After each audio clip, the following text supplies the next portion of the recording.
这是我们家的前花园，和我们的邻居的有点不太一样。我第一次跟我老公来的时候，看到这个花园就特别的喜欢。当时那2个自动浇水器还在转，哇！我们看到这个小花园怎么这么好看？因为它是那种有层次的。邻居是为了防止那些土沙呀、扬尘，所以就盖上了这个木屑，挺好的，挺环保的，就是成了我们小团宠的天然粪坑。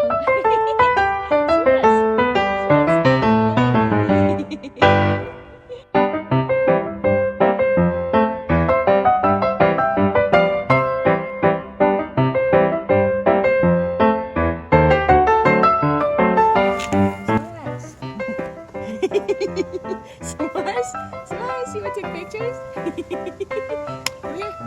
Smiles. Meow.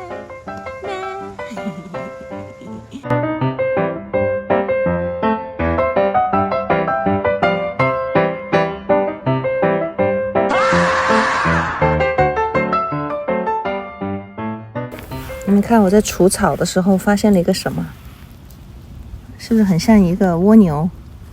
但是你知道吗？它是一个俄勒冈盛产的榛子，我猜一定是小松鼠藏在这儿准备过冬的，所以我再把它埋回去。这个前花园，那小猫特别可爱，是前主人的，它走了以后给了我们家对面的邻居，但是它经常回来看望这里，很乖的一个小猫猫。我们家这个小池塘里面有一个睡莲，但是那个泵啊坏掉了，要换一个泵。所以现在呢，我要把它捞起来清理一下这个池塘，但是我发现很麻烦的是，这个睡莲可能很长时间了，已经牢牢的把以前那个泵的电线缠住了。所以今天我要干这件大事儿，把我的睡莲拯救出来。一朵可怜的花开了好久，希望能够把它挽救出来。我们要把池塘彻底清理一下，然后买一个新的水泵，它这个水呢就会到上面到那个小松鼠那里，然后哗啦啦流下来。S'mores， 嘿。S'mores， 这只有花的呢，现在是最大的。你看，它就是像一棵树枝一样的。那朵漂亮的花真是不容易啊！希望能够挽救它。它现在睡起来了，看没有？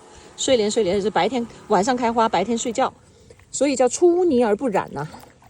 你看这个根儿，我把那些糖泥都抠出来了，我把它洗干净一点，把它放到桶里面，用它原生的这个糖水来把它养起来。然后等我们把这个池塘重新清理完了以后，我们会再把它放回去，希望能够挽救这只花吧。唯一的一只啊，小可怜。拿钥匙之前，我每天都来看这朵花，一直在等它开。现在终于好不容易开了，但是有点含苞待放的，估计还是这个条件太艰苦了吧。一定要挺住，亲爱的。把我们家门口这个布满年代感的这个户外灯擦了一下，好多蜘蛛网啊。